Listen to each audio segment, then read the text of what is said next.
So, hello everyone. Uh, this is Bate podcast 2, I guess. This is the second podcast. And this is Saket. We know each other for a while. He is uh, he's a bike designer. He works at Bajaj. He's the senior designer over there. And he's also one of my teachers from back in preparation days. Uh, and he's also someone who goes around and talks to a lot of people. He also does his own podcast, and one of his first few podcasts was with me. He took my interview. Now it's my turn. So Yeah, we switched the roles for today. Yeah, and I mean, we've known each other, I think, 4 years now, right? yeah, I think so. Because You are in your third year, no? yeah, now I'll go in my So third year. just 1 year before that, so I think 4 years now. Yeah, But amazing. So thanks for having me. Yeah. First of all, it's very encouraging, and I'm very happy to see that Bate is going live, because during our time Bate used to be this very closed session with just Q&A session mostly, like guests will come, seniors will come actually, and then they'll just sit with students and we'll ask our questions. Stupid most of the time. But yeah, that used to be the core Bate session, and I'm happy to see that you guys are taking so much efforts to shoot it offline yeah, at the various venues. And if it goes online, I think it will be available for other guys, not only Yeah. NIDians but other guys as well. So I'm very happy. Thanks for having me here. yeah. Thank you for coming. Let's begin. Yeah, okay. So I'll start with some simple questions. So, a lot of things that even I tend to wonder sometimes is is what I'm learning truly translating into a usable skill? Sometimes I question whether what I'm doing is going to actually help me or not, or whether am I wasting time? Because now the industry is changing a lot. There are a lot of newer technologies coming in, and maybe the design curriculum at institutes is not apt for it. Maybe I'm not sure.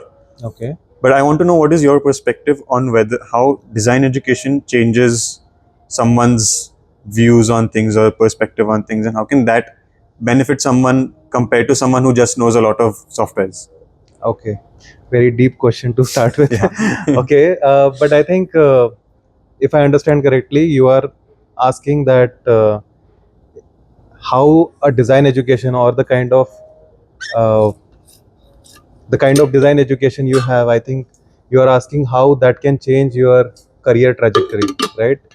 So I think, and along with that, I think you are trying to ask that how the scenario or the design landscape has changed over the year, and Yeah. is it changed for better or is it going down? Yeah.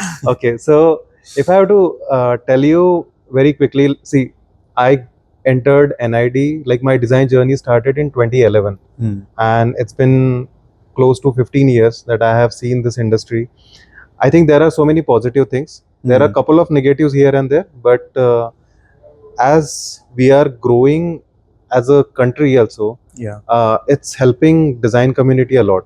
So we are at this pivotal point where India is moving from a developing nation to a little bit developed country. So the importance of design is increased in today's time. So for example, when I was in NID, that time we used to struggle a lot to explain the importance of design in day-to-day routine and all those kind of activities what you're doing.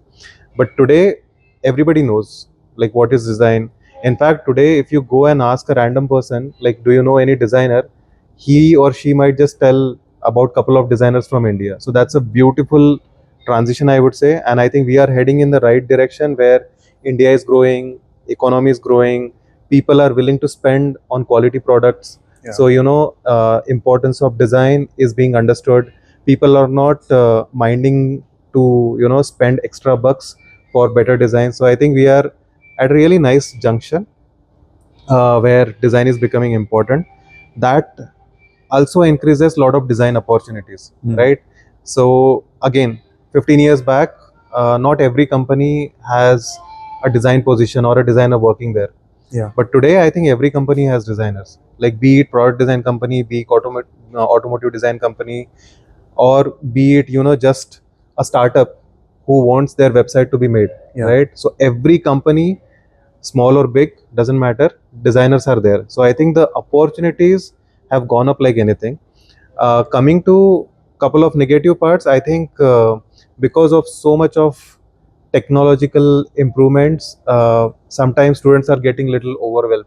Yeah. So I see that happening very frequently, that because of these new AI tools, this thing, that thing, and constant bombarding of content, so it's becoming little overwhelming for them. So they get anxious at times, that are they even uh, good enough to survive in this industry? There's so much competition.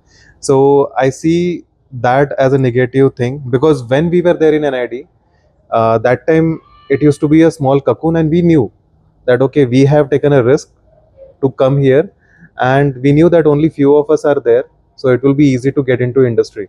Yeah. But now the competition has gone up. There is, I don't know, every second day I'm hearing a new design college. Okay, so I don't know how many design colleges are there in today as we speak, but I think it's north of 3,000 or something. Okay, pan India. So that means every year, maybe like 40-50,000 designers are getting graduated. That's a huge number. Yeah. And I'm not sure if there are so many opportunities at the moment.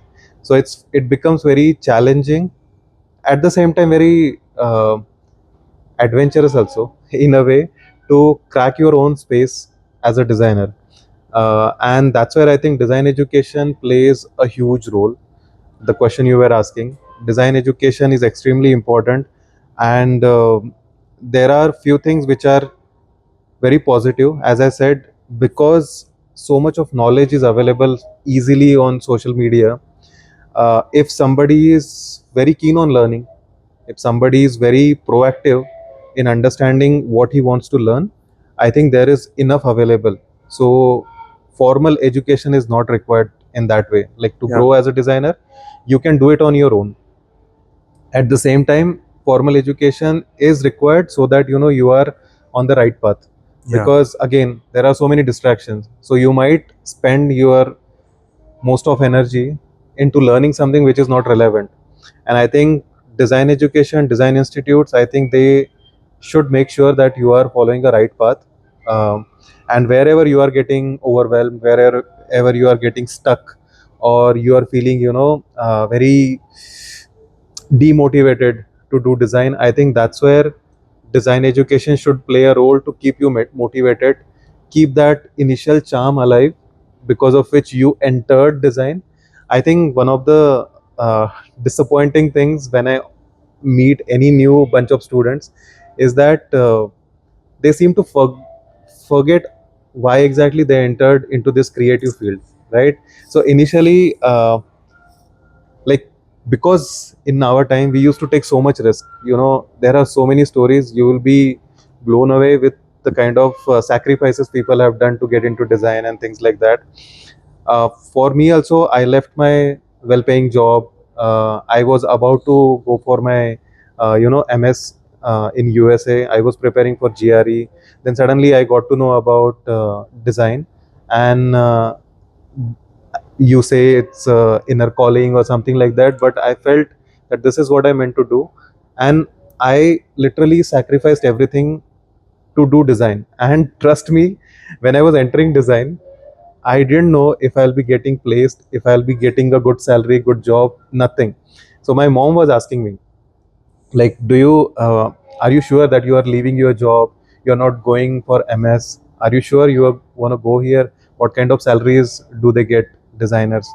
I was like, I have no clue, but I think I can manage my survival. I think that much I am sure. If I Yeah. do this, maybe I'll not earn as much as MS graduate is earning, but I think I'll do just enough to survive. So on that note, imagine, on that note, I went into NID. I did my design, and thankfully everything worked out for better. But I'm saying that that was the core with which we used to enter design industry. Yeah. So you can imagine the kind of passion or the dedication or the commitment which we had towards this beautiful discipline. Now what's happening? Because of so much of hype around design, everybody seem to do or wanting to do design. Yeah. So engineering has become very common. medical has become too hectic.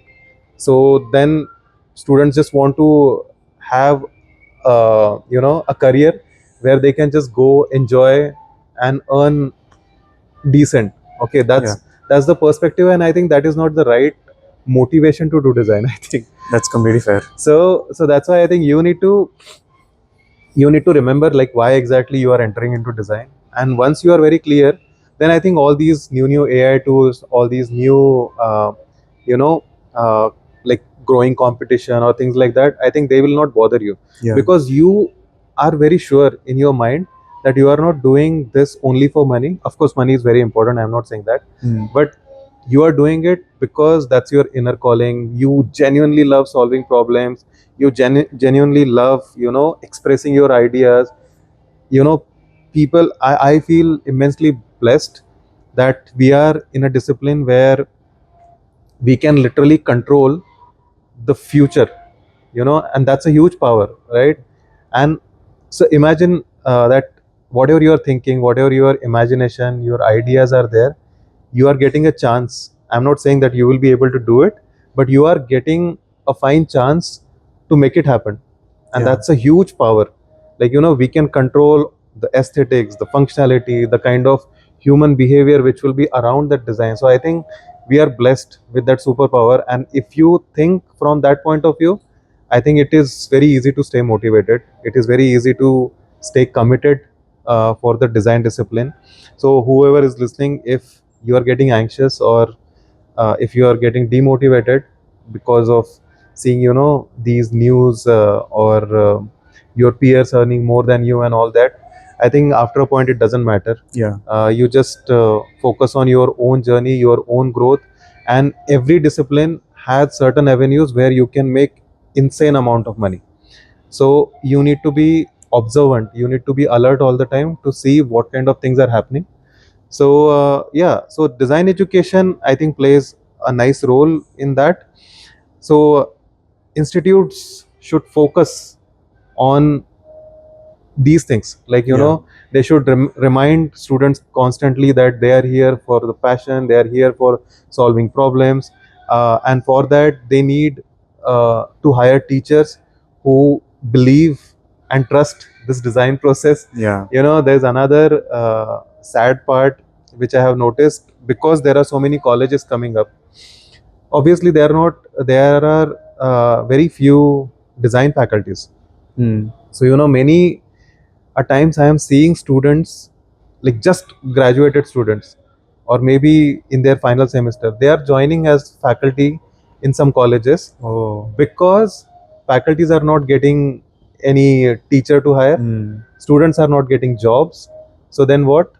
They absorb into their own ecosystem. Now a student who has never gone out of the campus, no industry experience, if that guy becomes a teacher, what will happen to the students who are going to learn from him, yeah, right?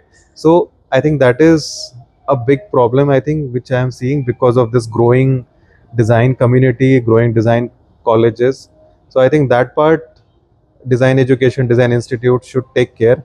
And I think there are so many other things which I don't need to talk about, but the ideal case scenario, what is design thinking, what is design process, I think design education should highlight those things. And once they are done, I think students are committed enough, talented enough, they have so many resources, I think they'll just follow their path and end up doing good in their career. So that's what I have seen, observed basically. yeah. I think it makes sense.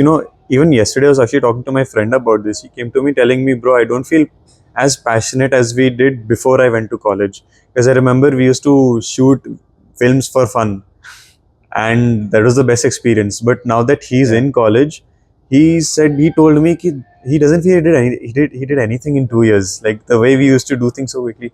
Yeah. And I kind of realized it was also because when things become kind of too structured, your passion becoming too structured, it kind of kills the passion that you had behind it, and makes you forget why you're actually doing what you're doing when you get so dissolved in doing assignments. True. So I feel sometimes, yeah, I completely agree with reminding someone why they're doing what they're doing will truly help someone really achieve that potential. Because really, design is not a field where you're just getting in for the fun of it. if you get in for the fun of it, you might end up doing something, but you might not be very happy with it, with Yeah. what you're doing. Many of us are here because we fought with our parents. We're like, we don't want to do engineering, there's no shot I'm going Yeah. there. I am doing this whether you like it or not.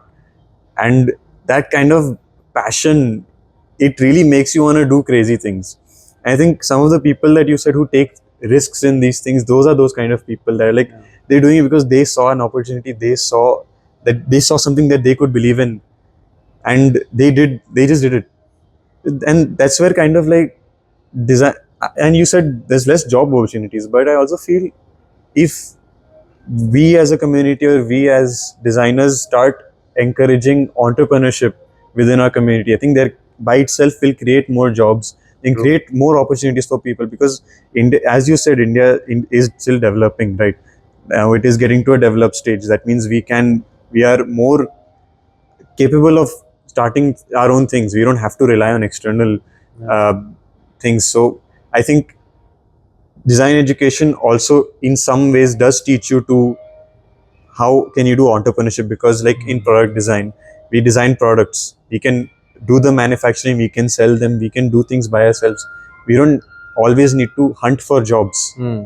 If there are no jobs, maybe you can try starting, maybe you can try Yeah. freelancing. There are a lot of options. No, that's a Design is not beautiful. restricted to Yeah. just placement ke liye baitho.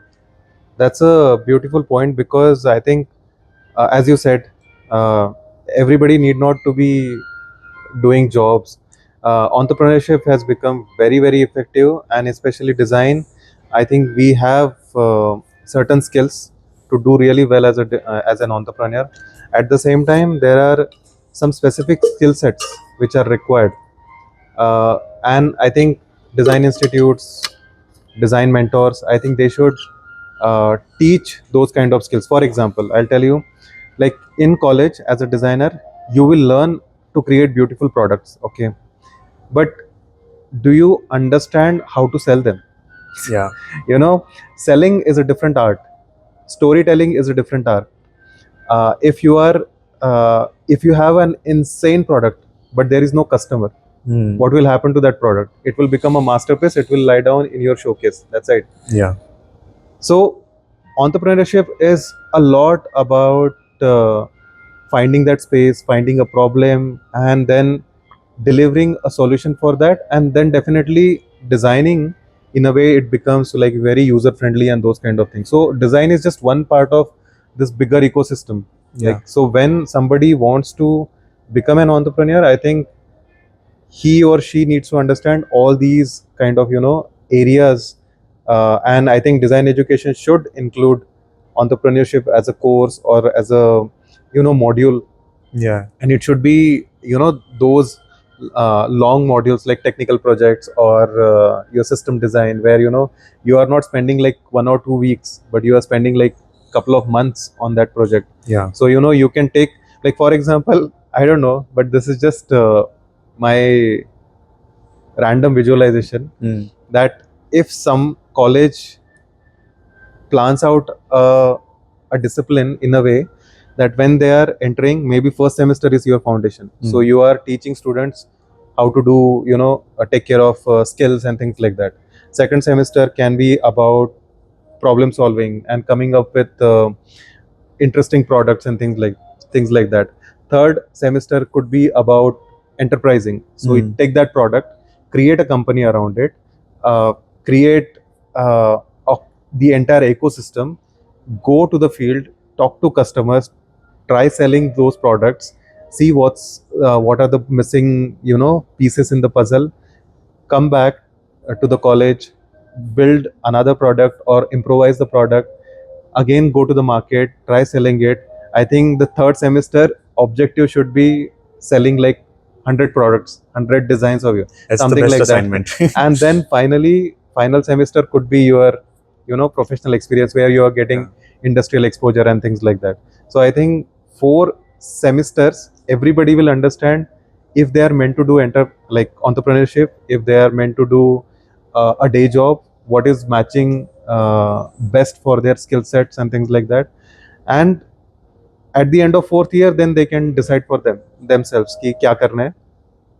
But I think this should be the ideal process, where every designer is understanding the entire ecosystem. Yeah. So if that happens, I think if some college implements that, I think that will be wonderful. I think that completely makes sense also, because I mean, if even if you look at the job market in design right now, technically you're working for someone who is also somewhere at your place in that same college as well.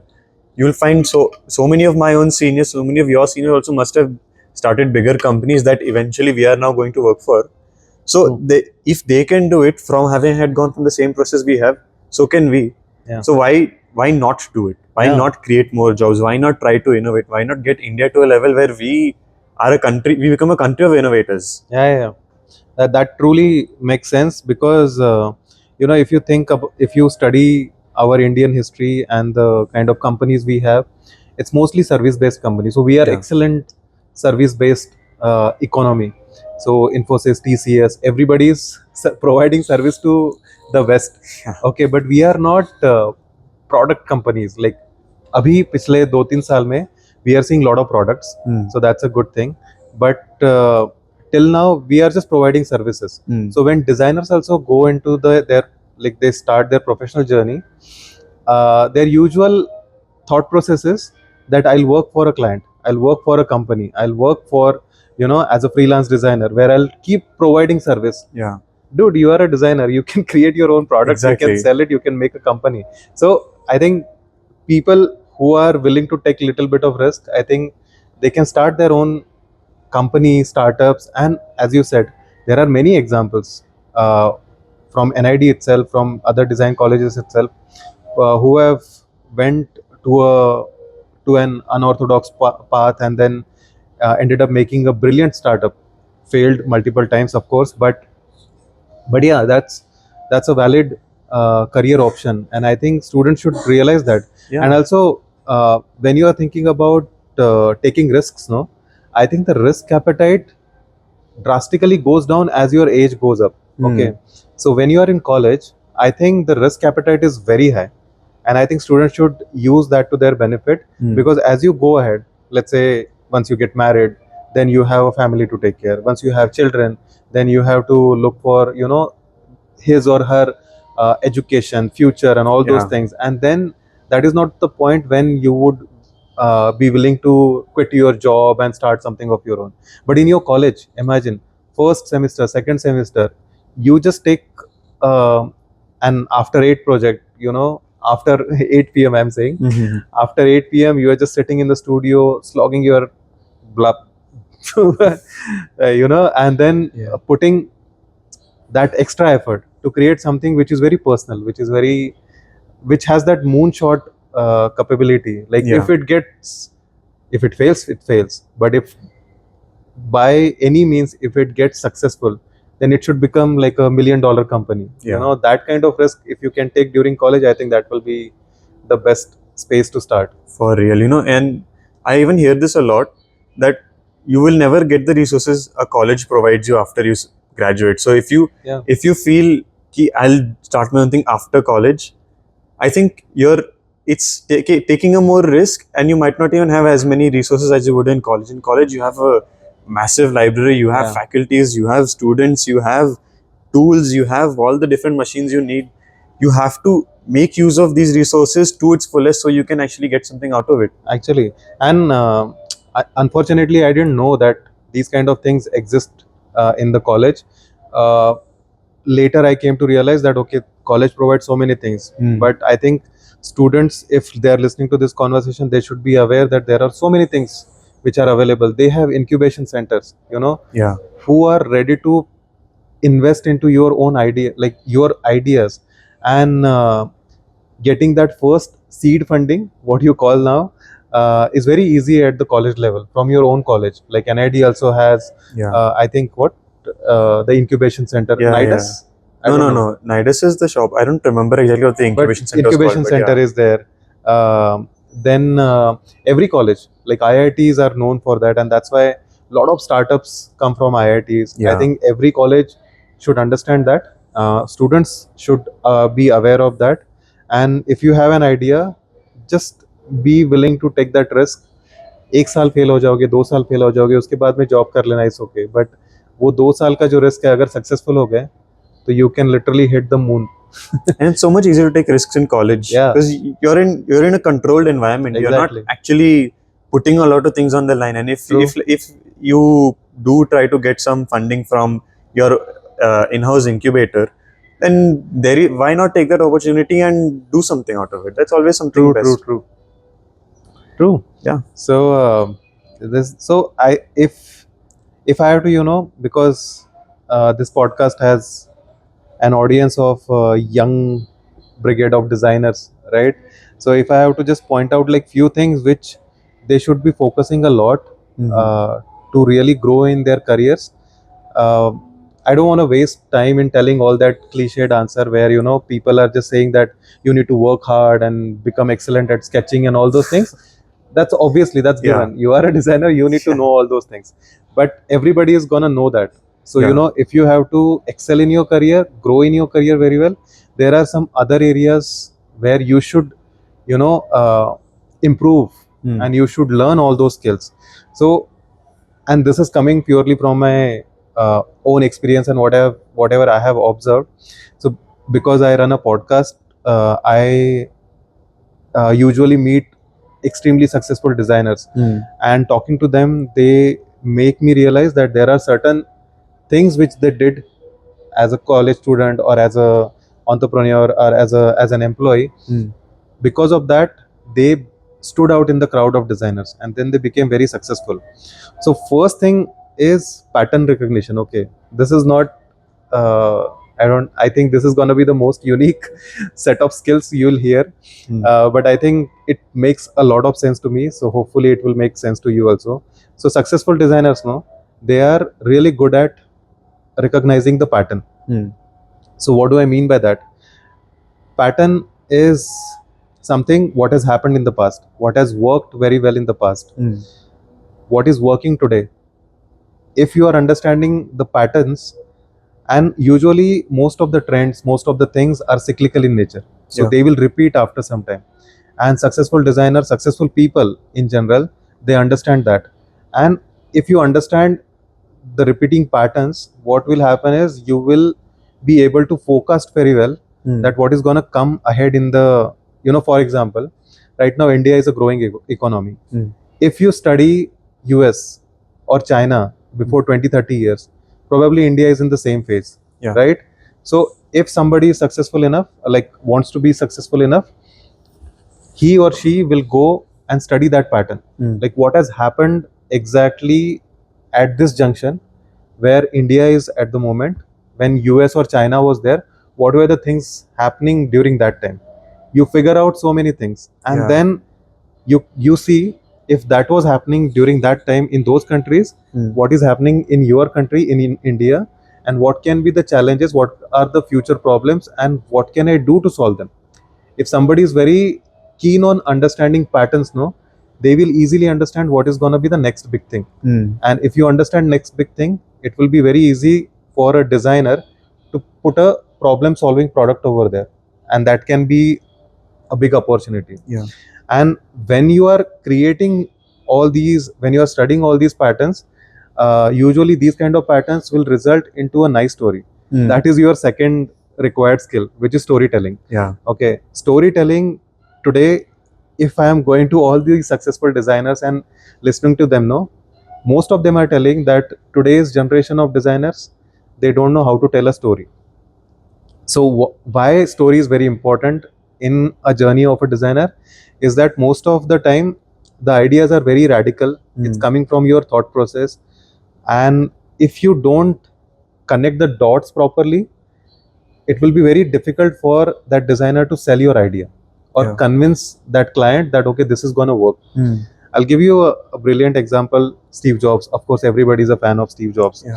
Steve Jobs was not the best designer in the world, he was not the best engineer in the world, but what he did was he was able to articulate his vision in a nice story, which is very easy to understand, and which was very easy to convey the vision, because of which the audiences, the new customers who were buying Windows phones or Android phones before that, or whatever phones were there, Nokia phones were there, so they were able to switch because they could understand and relate to the vision.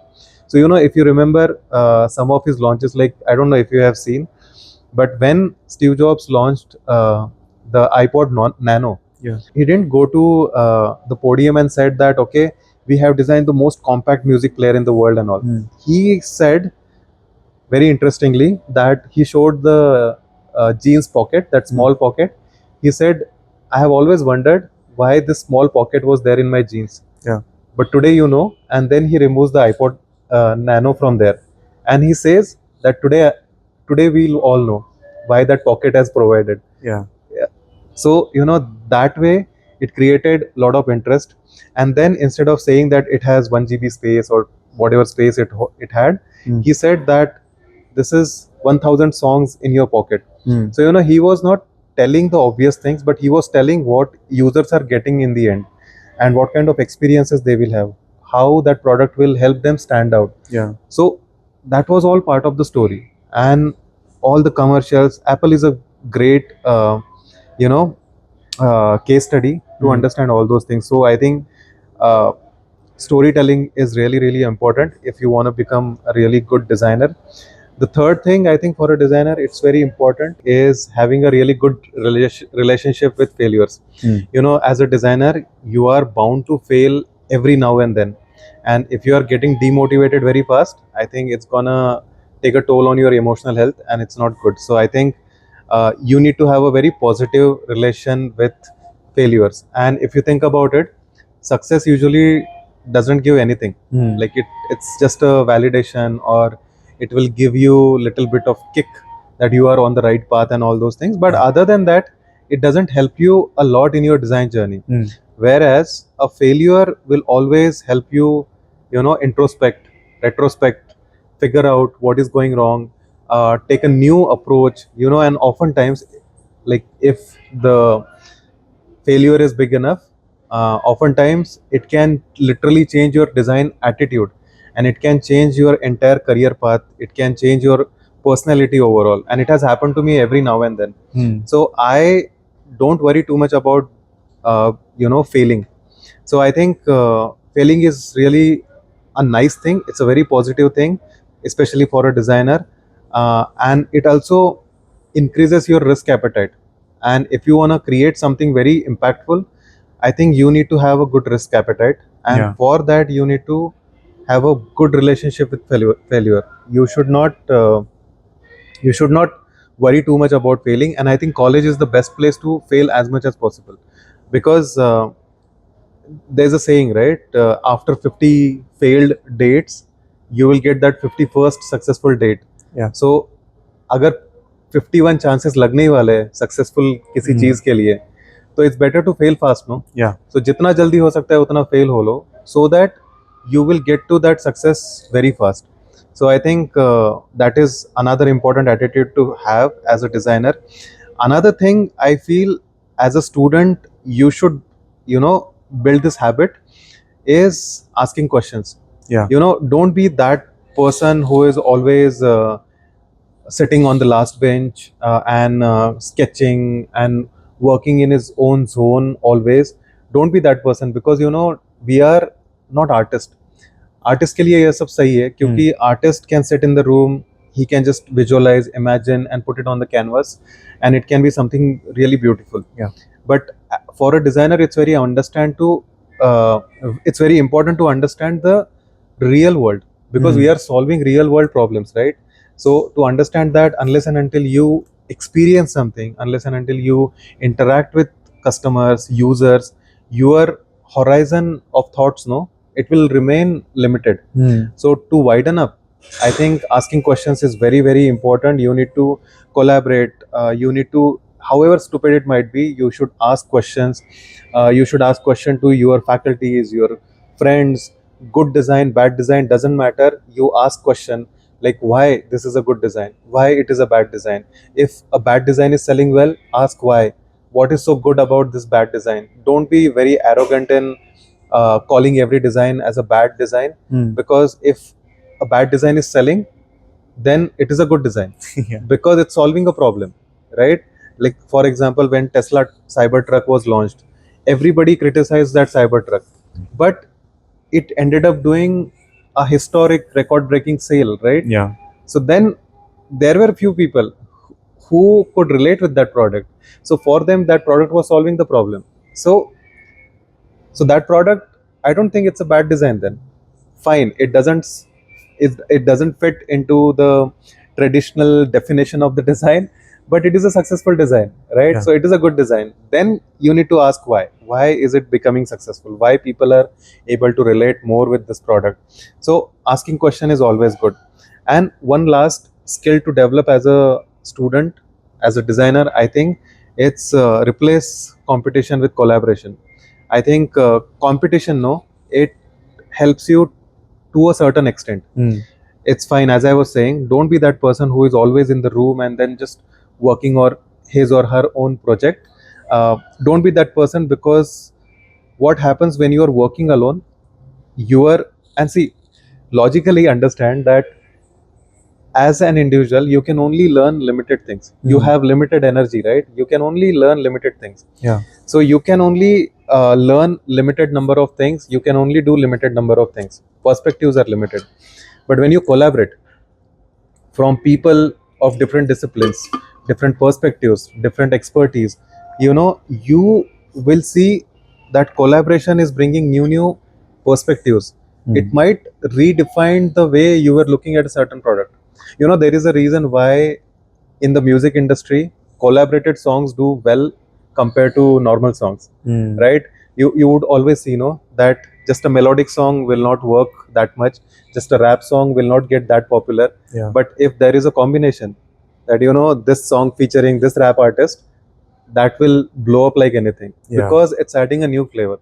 So I think competition is fine, you are competitive, you have that drive, but it will not last longer. You should become very collaborative, collaborate with people from various disciplines, various mindset, your classmates, different genders, different point of views, and the irrelevant discipline, I think it's better, because if everybody is believing that this discipline is irrelevant to me, that means nobody has understood a middle ground between two disciplines. That means that area is still completely open to explore, right? Yeah. So something groundbreaking might happen there. So I think these few things, if students are developing at a very early phase of their career, I think they're going to go very long in their journey, because that's what I have been observing. And I think I keep telling this to all the students, young graduates, this is what matters in the end. It's not just your design skill. Everybody in college believes that, okay, I can sketch this much, I can do excellent, let's say, automotive sketches, and my faculty is praising me, my peers are praising me, my girlfriend is praising me, my family is praising me, everything. So your ego will get pampered a lot, and you will start believing that you are gonna kill it after your design education. But in my experience, I have always seen such students will end up doing very average in their careers, because they go to that extent where they have put blinds all over, because they start believing whatever they are doing is the right thing. And by the time they graduate, that time this definition is changed, the world is changed. So this limited horizon will not be of any use. Students who are always willing to learn new things, who are always willing to who are very enterprising, very proactive in taking initiatives, I think those guys, they will end up doing better in their careers. Yeah, and I kind of realized with your point of saying ego बढ़ जाता है. Well, I think if you look at institutions as well, now that you said 6,000 institutions, now that hierarchy is also going to be more visible. Yeah. कि कौन सा institution कहाँ है. I think as a general institution also might generate its own ego. I Yeah. think that could create some wrong culture. And that but happens actually. Yeah. Like in industry also, no, many a times it happens that, because designers are supposed to work with engineers and eventually marketing people also. Yeah. So if a designer always starts believing that I know the entire scene very well, engineer will start um, having issues with the designer. Yeah. And unless and until a designer is having a good rapport with engineer, your design is just on the paper, right? Yeah. Engineer is not going to take that extra effort to make it a real time product. So then there's no point. So I think you need to understand that at the end of the day, you need to collaborate with people from other industries, other discipline. At the same time, you should be confident and convict. You should have that enough conviction about your design approach as well, but have that humility to listen to other people. If somebody is saying that this is wrong, they might be wrong also, but have some humility to take a pause and think about it, that really am I doing something wrong, or maybe this point is not wrong, something like that, To at least consider it. yeah, to consider basically whatever he is saying. So I think yeah, I understand what you're saying, that ego should not be there. Yeah. And one thing I found very interesting of you when you said you should be comfortable with failure. I mean, I've realized that somehow institutions tend to not focus on that because now you are trying to score marks. So that is like that you're the first time you're doing something, you're being graded on that. And to fail at your first time, it shows in your final result of your college कि हाँ अभी मेरा marks कम हो गया. But then ठीक है अभी not everyone is gonna be good at everything. Especially when you're a design student, generally you're learning a very diverse set of skills. Yeah. Especially in your first year. First year is foundation where you're doing everything. अभी मेरे को painting नहीं आता ठीक से, थोड़े लोग को आता है, my course won't go well, it's fine, ठीक है मुझे I will learn from it. But because the first time itself is what you're graded on, it demotivates people कि अरे यार इसके compared तो नहीं हुआ अच्छा इसको, then the comparison starts. So it's this vicious cycle that it creates. So I think if as not as an individual but as a community, if everyone can get over it together, then it can create a much more stronger foundation for your own self in your own mind, because your environment is going to affect how you interact with it. Even if you try to solve it for yourself, it's going to be more difficult to do. But if you do it as a community, if you actually try to understand this as a community, I think it can really create a very very nice environment for everyone to learn on.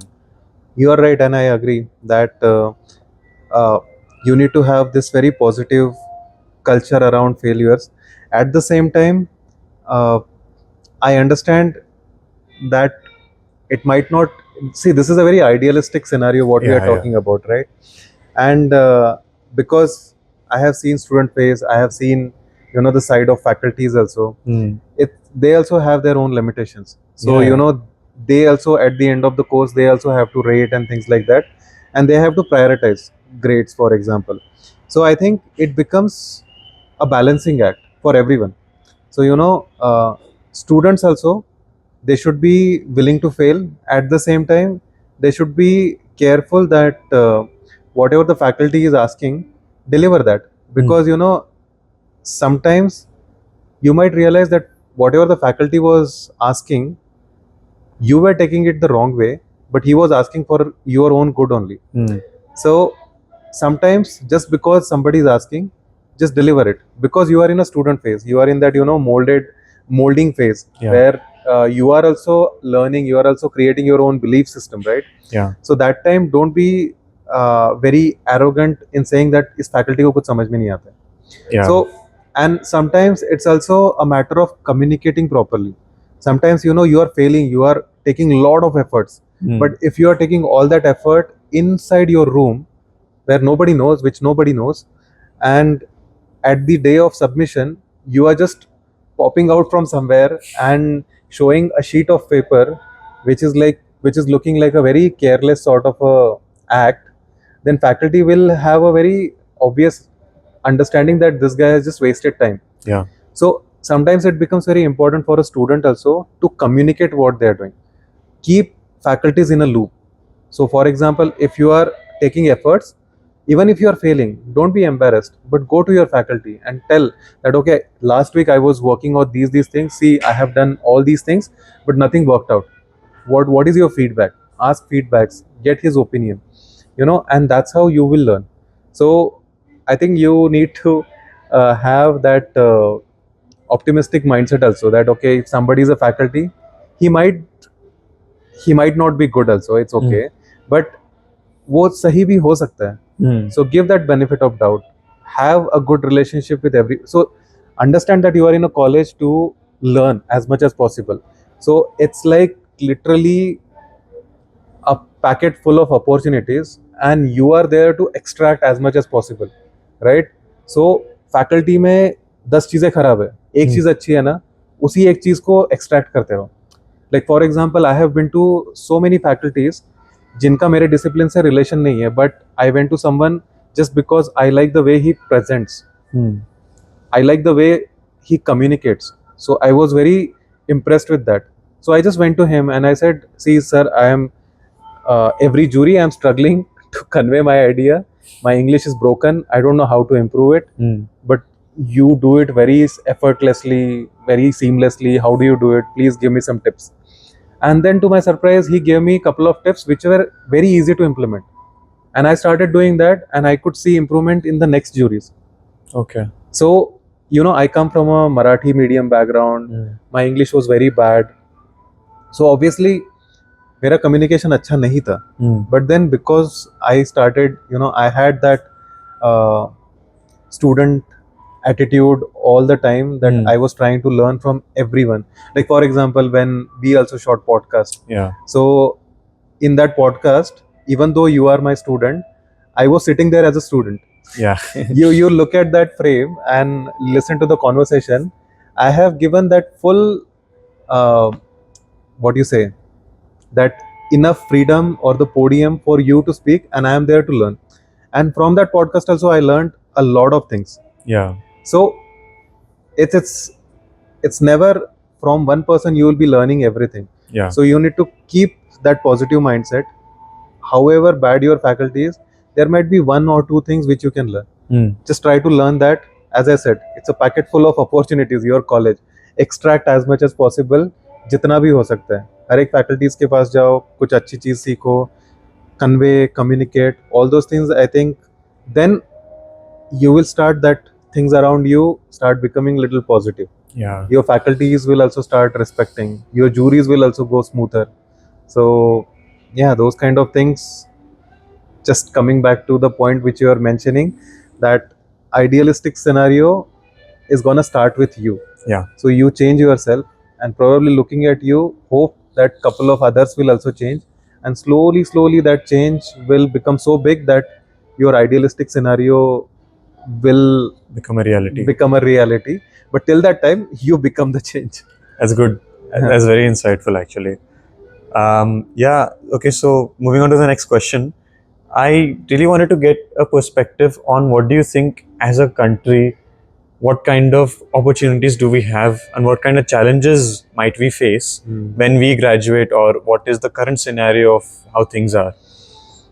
Okay, I think I touched upon this in the early stage of the podcast, but I think as we are growing, as design is becoming more popular, colleges are increasing, students are increasing, obviously competition is increasing.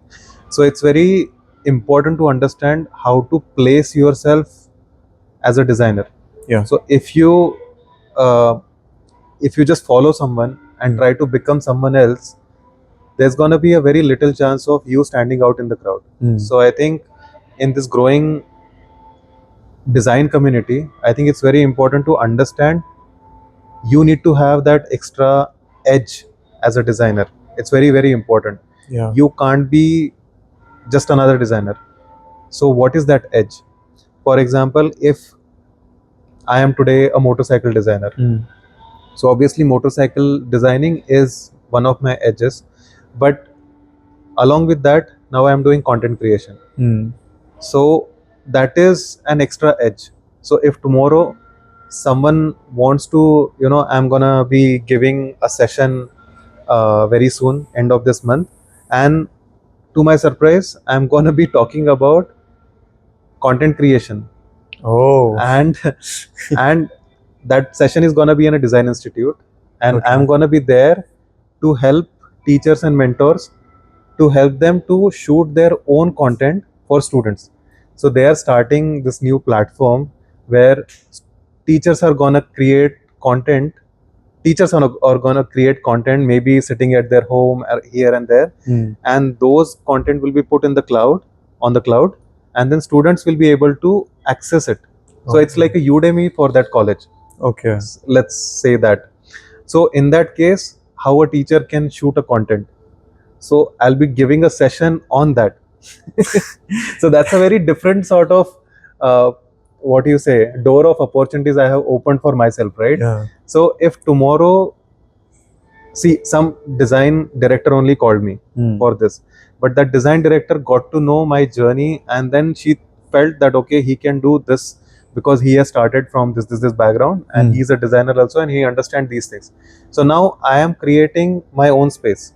I'm not trying to become another motorcycle designer, right? Yeah. So I think in this growing design community, it's very important to understand what is your extra edge, where you will stand out in the crowd of thousands and lakhs of designers. Yeah. So I think, and every designer is different, right? Like the way you say that every child is special. Of course, every designer is having some sort of unique skills and characteristics. Yeah. So rather than copying everyone else, keep introspecting your own nature and personality and those characteristics, and see what can you bring that extra element into your character as a designer. Yeah. So once you do that, then you will stand out, you will attract more opportunities, and of course other obvious things you keep doing, like you keep learning all the growing evolving tools, you keep redefining your understanding about design. All those things you keep doing, these are like very obviously known sort of things. Along with that, if you have something like this, an extra edge, I think that will help you to grow faster in your career. That makes a lot of sense, man. Yeah, man. Thank you so much for coming. This is amazing. My pleasure, honestly. my pleasure. It was And I'm very amazing. happy you were a good host. And thanks to the crew behind the Yeah. scenes. And thanks for pulling this off, because I know I am a podcaster. I know how much efforts this takes. Yeah. So you being students and you being so motivated to do these kind of things, so it's very encouraging. It motivates me also to create more content. Yeah. So I'm looking forward to hear from your audiences if this conversation helped them Yeah. in any sort of way. I'm sure it helped them because it was very insightful for me as well. I have so many more thoughts and ideas of how do I want to do things tomorrow. Wow. Not in like for the next year. I'm saying tomorrow I can do so many things that I've learned from this. Okay. So I really appreciate this conversation, man. I'm being very serious about this. One of the most interesting conversations I've had. Thank you so much, man. I'm Yeah. so glad you guys liked it. Yeah. Okay. Thank you. Thank you.